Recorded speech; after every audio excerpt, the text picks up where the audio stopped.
పైకి లీటర్లా కనిపించే ప్రతి ఆయిల్ ప్యాకెట్ లీటర్ కాకపోవచ్చు, కానీ ఫ్రీడమ్ ఆయిల్ ప్యాకెట్లో మాత్రం ఖచ్చితంగా లీటర్ నూనె ఉంటుంది. నమస్తే, నేను Keshav. Welcome to Suman TV. Dilsukh Nagar జంట పేలుళ్ల కేసు.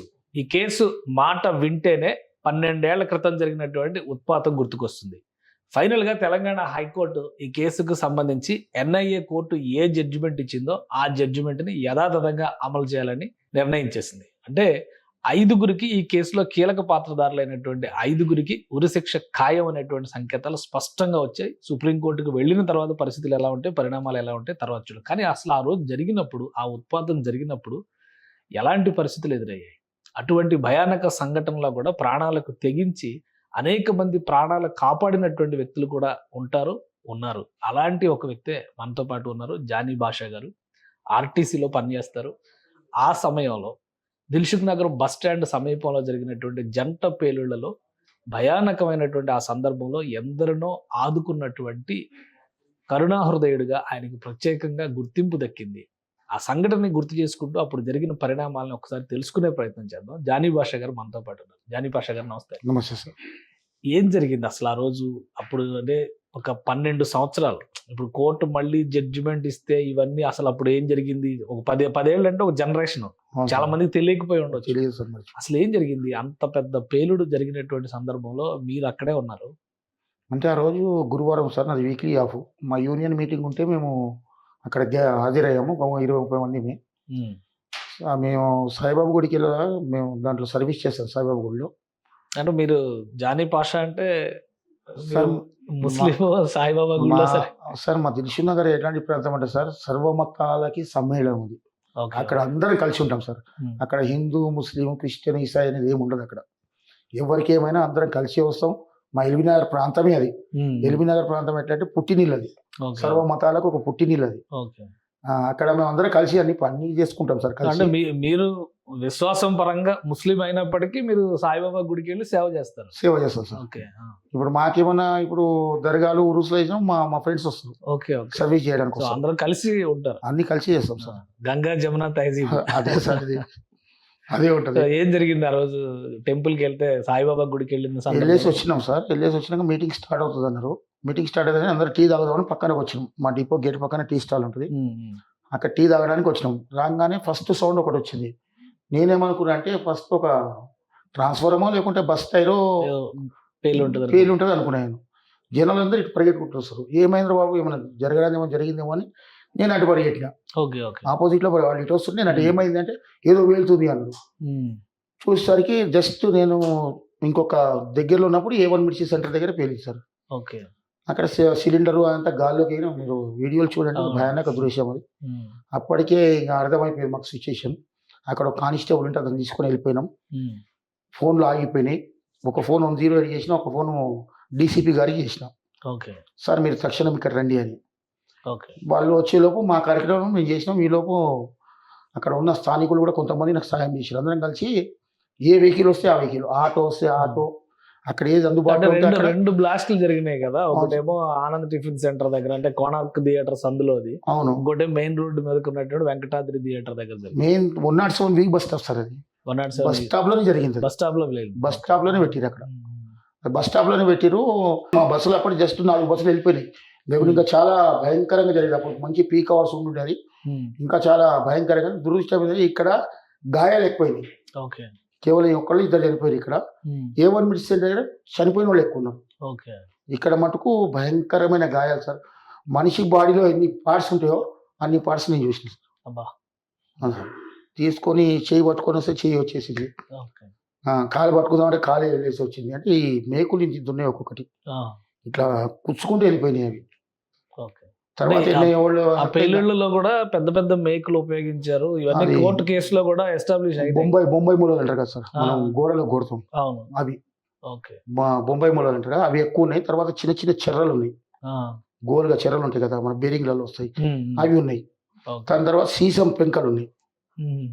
మన సీసం నూరికి పెడతాం కదా, అది ఇట్లా స్ప్రెడ్ అయిపోయినాయి. ఇట్లా లేచి వేసరికి ఎక్కడ పడితే అక్కడ కట్ చేసుకుంటూ దూరిపోయి భయంకరంగా ఉంది సార్ పరిస్థితి. అది అక్కడ పరిస్థితిలో ఇంకా మేము ఏం చేస్తున్నామో కూడా మాకు అర్థంగా దొరికినట్టుగా ఇది అయిపోయిన. అంబులెన్స్ వచ్చినాయి, అది ఎక్కడ కూడా సరిపోలేదు సార్. అది అంతలోకి మా బస్సు సిగ్నల్ అవతల ఆగింది ఒకటి.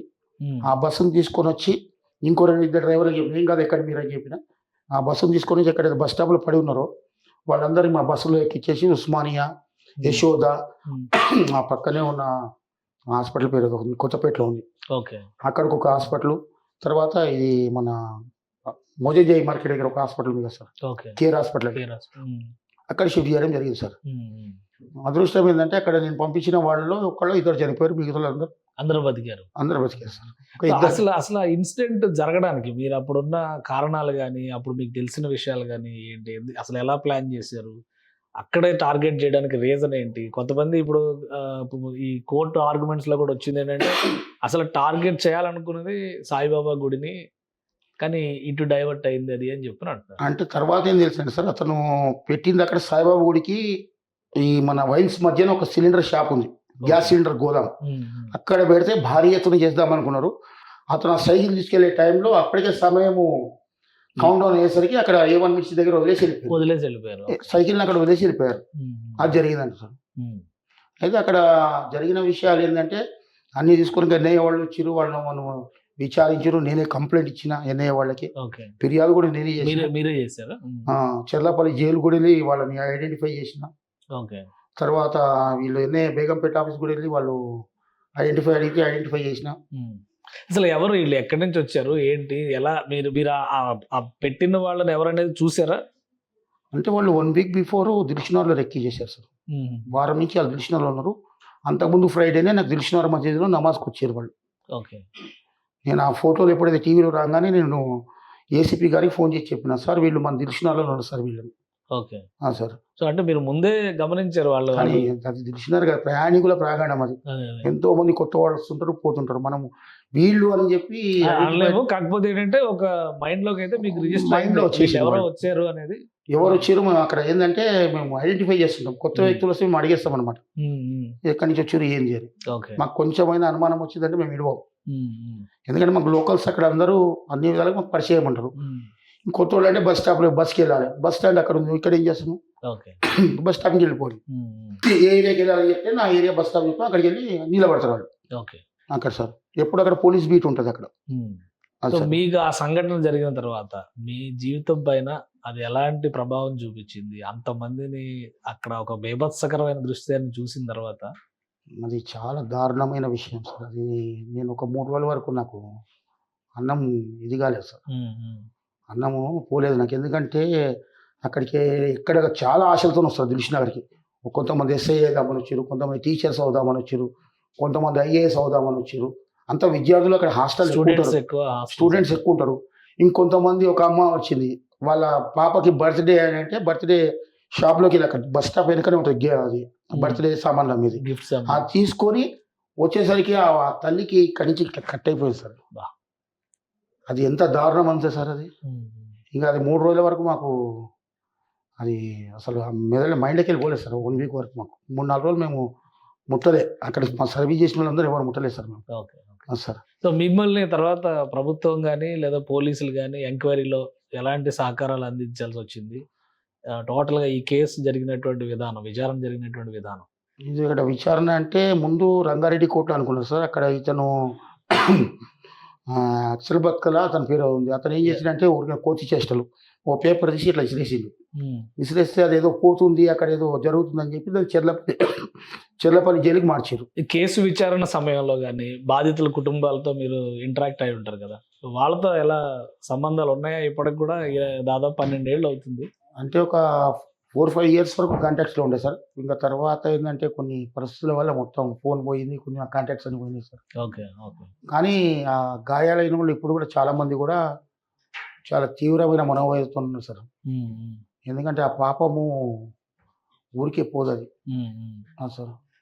కరెంట్ ఇప్పుడు కోర్టు ఇవాళ మళ్ళీ కన్ఫర్మ్ చేసింది, హైకోర్టు కూడా వాళ్ళకి ఉరిశిక్ష సరైన శిక్ష అని చెప్పని తేల్చింది.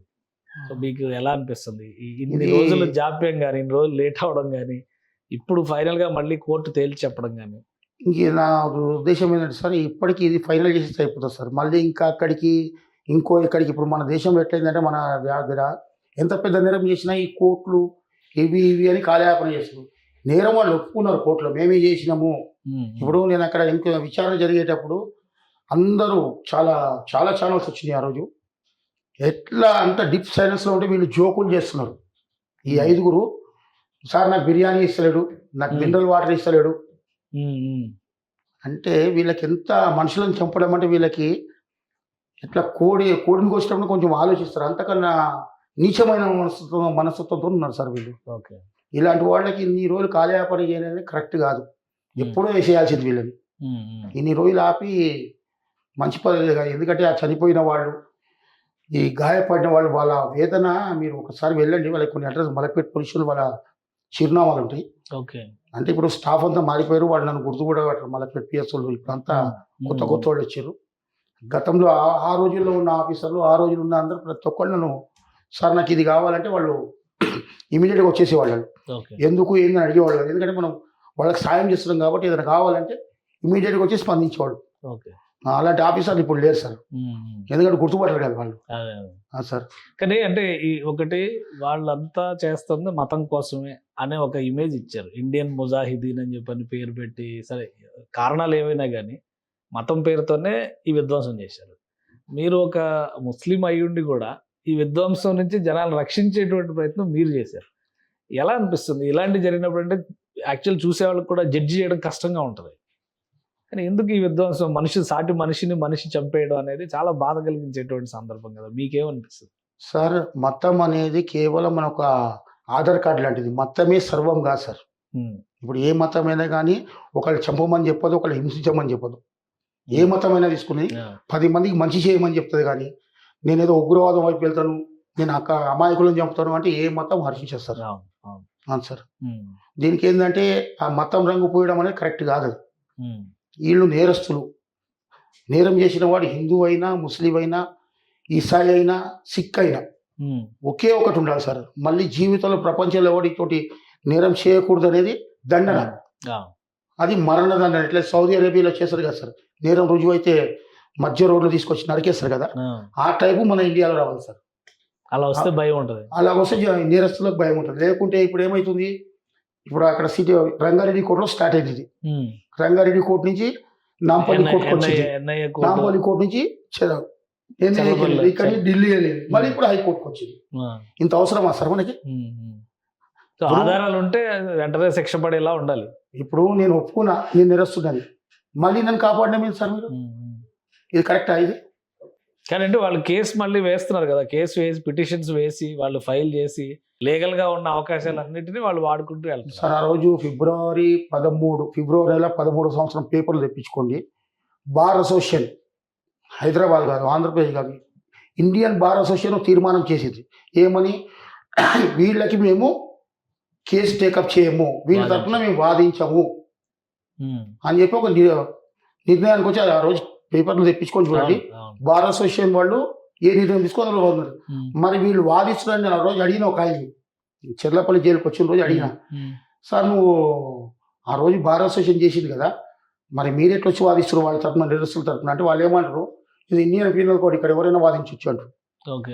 అంటే ఎవరైనా వాదించారు. ఇప్పుడు నేను ఇక్కడ పొడిచేస్తా, నాకు ఉన్నారు వకీల్స్, మరి వాళ్ళ గురించి నేను ఇక్కడ ఏదో చేసినట్టు అయిపోతుందా సార్? అది ఇప్పుడు సాక్ష్యం నీ కళ్ళ ముంగట ఉన్నది.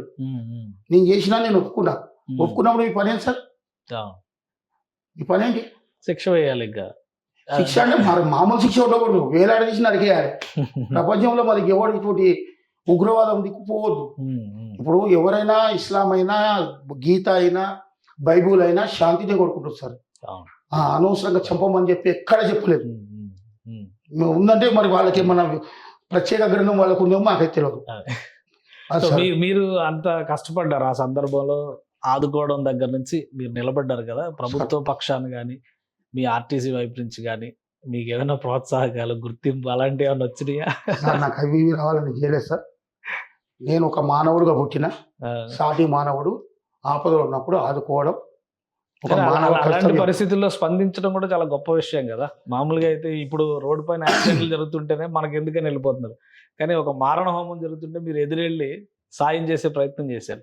ఖచ్చితంగా దాన్ని గౌరవించాల్సినటువంటి చర్య కదా. ఎవరు చేసుకోవాలి సార్ అది? ప్రభుత్వాలు చేయాలి. ఇక నేను అక్కడ దాకా నేను పోదలుచుకోలేదు సార్. ఓకే, మీరు వచ్చి మీరు నా మీద గౌరవంతో పిలిచిర్రు, నేను మీకు రుణపడి ఉంటాను, మీకు ధన్యవాదాలు తెలియజేస్తాను. కానీ అక్కడ వరకు వెళ్తే మళ్ళీ ఇది వేరే దిక్కు వెళ్ళిపోతుంది. అది ప్రభుత్వ పెద్దలకు ఉండాలి కదా సార్. మనం ఒక వ్యక్తి అన్నాడు ముస్లిం అని. నేను ఫస్ట్ భారతీయుని, ఓకే, సెకండ్ మానవత్వం, థర్డ్ మతం. ఈ మూడో స్థానం గురించి నేను ఎక్కువ ఆలోచించాను. దాని గురించి నాకు పట్టించుకోను సార్. చాలా గొప్ప విషయం మీరు చెప్పింది, చాలా గొప్ప విషయం. ఏం చేస్తారు మీరు పర్సనల్ గా? ఇప్పుడు ప్రొఫెషన్ పరంగా చూద్దాం. నేను ఆర్టీసీ డ్రైవర్ సార్. డ్రైవర్. అవును సార్. అప్పుడు ఏం చేసేవాళ్ళు? Driver driver. ఇప్పుడు కూడా అదే. అదే సార్. మీ ఫ్యామిలీ, మీ లైఫ్ అంతా ఏంటి? అంతా బానే ఉందా? కష్టపడితే తినాలి సార్ అంతే. ఇంకా మనకి వేరేది ఏం లేదు. ఆస్తి పాస్తులు ఏం లేవు. ఈ చెప్పినంత సేపే సార్. సో అంత కష్టపడుతున్నా కానీ ఇంత ఫిలాసఫీ, భారతీయుడిని, మానవత్వం అని చాలా గొప్ప విషయాలు చెప్పారు మీరు. సార్ ఇప్పుడు దానికి భారతీయుడిని చెప్పుకోవడం డబ్బు అవసరం లేదు కదా సార్. ఆస్తులు కావాలా భారతీయుడిని చెప్పుకోవడానికి? అవసరం లేదు. మతం కావాలా భారతీయుడిని చెప్పుకోవడానికి? అవసరం లేదు. లేకుంటే నాకు ఒక ఇంపోర్టెడ్ కార్ కావాలి, మంచి హృదయం కావాలి, చాలా విశాలమైన హృదయం కావాలి అది చెప్పాలంటే. మరి సార్ రైట్. ఇంకా మీరు అక్కడ జరిగినటువంటి ఇన్సిడెంట్ తర్వాత చాలా మంది స్టూడెంట్స్ అక్కడ ఇన్సిడెంట్ లో ప్రాణాలు కోల్పోయిన వాళ్ళు, నేను 18 మంది చనిపోయారు, అందులో 3-4 స్టూడెంట్సే ఉన్నారని చెప్పని అప్పుడు వచ్చిన రిపోర్ట్స్ ప్రకారం కూడా తెలుసు. సో ఆ జనరేషన్ అప్పటి వాళ్ళతో కానీ ఆ కుటుంబాలతో కానీ మీకు ఏమైనా ఇప్పటికీ సంబంధాలు ఉన్నాయా? ఎవరన్నా? ప్రజెంట్ నేను ఉండే ఏరియా పటేల్ నగర్ అంబర్పేట సార్. రెంట్కి ఉండే ఏరియా. నేను రెంట్కి ఉండే ఒక 4-5 సందుల యూత్లో కుర్రోడు చనిపోయాడు. అక్కడ ఇంటర్మీడియట్ కుర్రోడు. జస్ట్ 4 బస్సులు వెళ్ళిపోయినా, బస్సు గురించి వెయిట్ చేస్తారు సార్. బస్సు గురించి వెయిట్ చేస్తుంటే పేలంగానే మేకు వచ్చేసి ఇక్కడి నుంచి కట్ చేసుకొని వెళ్ళిపోయింది వెనక నరాలు. లోపల దెబ్బలు ఏమేమి ఉన్నాయో అంటే వాళ్ళు ఐడెంటిఫై చేసిన వాళ్ళు ఈ కేసులు ఏమి చూడలేదు, ఇళ్ళకి తీసుకొని వెళ్ళిపోయారు. చాలా మంది వెళ్ళిపోయారు అట్లా. లోకల్ గా ఉన్న వాళ్ళందరూ తెలిసిన వాళ్ళందరినీ తీసుకొని వెళ్ళిపోయారు. కొంతమంది ఓమిని హాస్పిటల్లో ట్రీట్మెంట్ తీసుకురు, కొంతమంది యశోదలో తీసుకురు, కొంతమంది ఇంకా వేరే హాస్పిటల్స్లో తీసుకురు. ఇంక ఇవన్నీ అంటే చాలా మంది తీవ్ర అది చెప్పలేని హృదయ విదారణ. అది ఇంకా నేను అది తలుచుకుంటే నాకు ఇంకా కళ్ళలో నీళ్ళు వస్తాయి. పాపకి, చిన్న పాప పాలిస్తుంది సార్.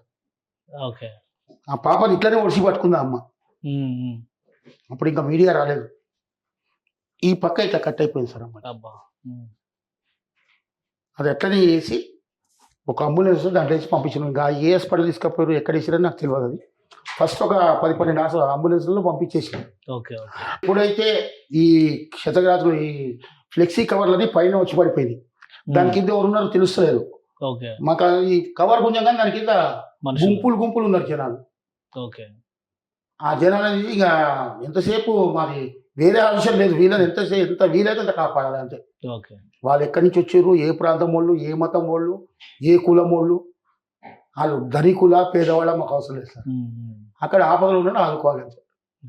చాలా మంది కొంచెం భయపడ్డారు, నేను తిట్టిన వాళ్ళు రండి పేరండి మీకు రేపు మీకైతే కూడా వస్తాడు రా అని అందరు పరిగెట్టుకు వచ్చేది సార్. ఎక్కువ మంది మీ ఆర్టీసీ సిబ్బంది సహకారం చేసింది. మా ఆర్టీసీ పోలీస్ సార్. తర్వాత పబ్లిక్ వచ్చేసి ఇంకా సెల్ఫీలు, వీడియోలు, మీ కెమెరాల ముంగట మాట్లాడు అవన్నీ తర్వాత జరిగింది సార్. ఫస్ట్ అయితే మేము క్లీన్ చేసేసినాం, అక్కడ నెచ్చుడు మరకలు కూడా లేకుండా చేసేసినాం. ఆ విధంగా అక్కడ జరిగినటువంటి వాళ్ళు గాయపడ్డ వాళ్ళందరినీ మీరు తీసుకెళ్ళి ఎంతమంది అంతమంది చేసేసినాం సార్. ఇప్పుడు ఎలా ఉంది, ఇప్పుడు పరిస్థితి ఎలా ఉంది? ఎందుకంటే దిల్సుఖ్ నగర్ పేలుళ్ల కేసు అనగానే ఫస్ట్ సాయిబాబా గుడి దగ్గర జరిగిన వస్తుంది, తర్వాత గోకుల్ చాట్ దగ్గర జరిగిన అది కూడా లుంబిని పార్క్ దిల్సుఖ్ నగర్ టార్గెట్ లో ఉంది. ఇది 3వ ఇన్సిడెంట్. ఎందుకు దిల్సుఖ్ నగర్ టార్గెట్ లో ఉంటది అనే ఒక అనుమానం కూడా ఉంటుంది జనాలకి. ఇప్పుడు దిల్సుఖ్ నగర్ టార్గెట్ అనేది సార్, అక్కడ హాస్టల్స్ ఎక్కువ ఉంటాయి. అక్కడ ఏ ఇన్సిడెంట్ జరిగినా ప్రపంచం అంతా చూస్తుంటది అక్కడ. అది ఇంకా వేరే దిక్కు అంత పాపులర్ కాలేదు. దిల్సుఖ్ నగర్ అంత పాపులర్ అయింది. దిల్సుఖ్ నగర్ అంత పాపులర్, ప్రతి ఒక్కరి టార్గెట్ ఏంటంటే దిల్సుఖ్ నగర్ ఉంటుంది. ఈ 2013 తర్వాత పాపం అక్కడ బిజినెస్ వాళ్ళందరూ షట్ డౌన్ చేసుకుని వెళ్ళిపోయారు సార్. బిజినెస్ లేదు ఇప్పుడు దిల్సుఖ్ నగర్. అంత పరిస్థితి తీసుకొచ్చి 2013 తర్వాత ఇప్పుడు కొంచెం పుంజుకుంటుంది సార్. రైట్. ఫైనల్ గా ఏం చెప్తారు మీరు? ఈ ఇన్సిడెంట్ కి సంబంధించి కోర్టు శిక్షలు యథాతథంగా అమలు చేయాలని చెప్పేసింది. మీరేం చెప్తారు ఇంకా ఫైనల్ గా? సరే, ఇంకా మళ్ళీ పెండింగ్ పోకుండా తక్షణము అదే దిల్సుఖ్ నగర్ దగ్గర రాజశోక్ దగ్గర గురించి చేయాలి సార్. వాళ్ళ ప్రభుత్వం దగ్గర క్రేన్ డబ్బులు లేకుంటే క్రేన్ కూడా నేను తెప్పించుకుంటా సార్. క్రేన్ కూడా నేను తెప్పిస్తాను. ఎందుకంటే వీళ్ళు చాలా లాక్కుంటా మళ్ళీ ఇప్పుడు ఏదో ఆయన ఎవరో ఆయన చేతులెత్తి మొక్కాలి. ఆ జడ్జి ఆయన ఎవరు అడ్వకేట్, అడ్వకేట్ ఆయన చేతులెత్తి మొక్కాలి. సుప్రీంకోర్టు పోతామంటే అతని దేశస్తుడు కాదా సార్? ఆ చనిపోయింది వాళ్ళ అవును అన్ననో తమ్ముడో చెల్లినో అక్కనో అమ్మనో కాదా సార్? అవును. వాళ్ళ నాన్న ఉండడా సార్ అక్కడ? మరి కొంచెమైనా మనకి, ఇంకా నేను ఆ మాట మాట్లాడదలుచుకోవాలి, కొంచెమైనా మనకి ఉండాలి. అది లేకుండా ప్రవర్తించిన వాళ్ళకి ఒక జంతువుకి ఏమైనా అయితే 10 జంతువులు వచ్చి అక్కడ దానికి సాయం చేయడానికి చూస్తాయి సార్. అవును అవును అంతకన్నా ఘోరంగా మనిషి డబ్బు గురించి బతుకుంటే ఇంత నీచమైన ఏముంటుంది సార్ దేశంలో? ఇది చెప్పాల్సిన సార్. వాళ్ళని మట్టుకు తక్షణం ఈ సుప్రీంకోర్టు శిక్షలు అమలు చేసేసారు. రేపు వరల్డ్ కోర్టు అంటారు. వరల్డ్ కోర్టు అయితే ఇంకా నేను ఇంకో వస్తూనే ఉంటుంది మన దగ్గర. మన రాజ్యాంగం అట్లుంది కదా సార్. అవును అవును. సో వీలైనంత తొందరగా ముగించాలంటారు. ముగించేసేయాలి. Right thank you Johnny Pasha గారు, మీ అభిప్రాయాలు చెప్పినందుకు. ఇది దిల్సుఖ్ నగర్ ఉదంతం ఇప్పటికీ కూడా ఒక నెత్తుటి మరకగా జంట నగరాల చరిత్రలో నిలిచిపోతుంది.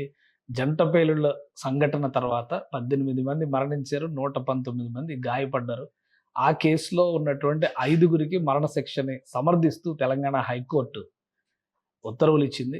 ఇది వెంటనే అమలు చేయాలని అక్కడ ప్రత్యక్ష సాక్షిగా ఆ రోజు బాధితుల్ని ఆదుకున్నటువంటి వ్యక్తిగా జానీ పాషా గారు సూచిస్తున్నారు. ఇంకా కేసుల పరంపర పేరుతో మానవత్వాన్ని మంటగలిపే చర్యలకు దిగొద్దంటూ ఆయన విజ్ఞప్తి చేస్తున్నారు. ఇది special discussion. Keep watching. Suman టీవీలో మీ పర్సనల్ అండ్ బిజినెస్ ప్రమోషన్స్ కోసం కింది నెంబర్కి కాంటాక్ట్ చేయండి.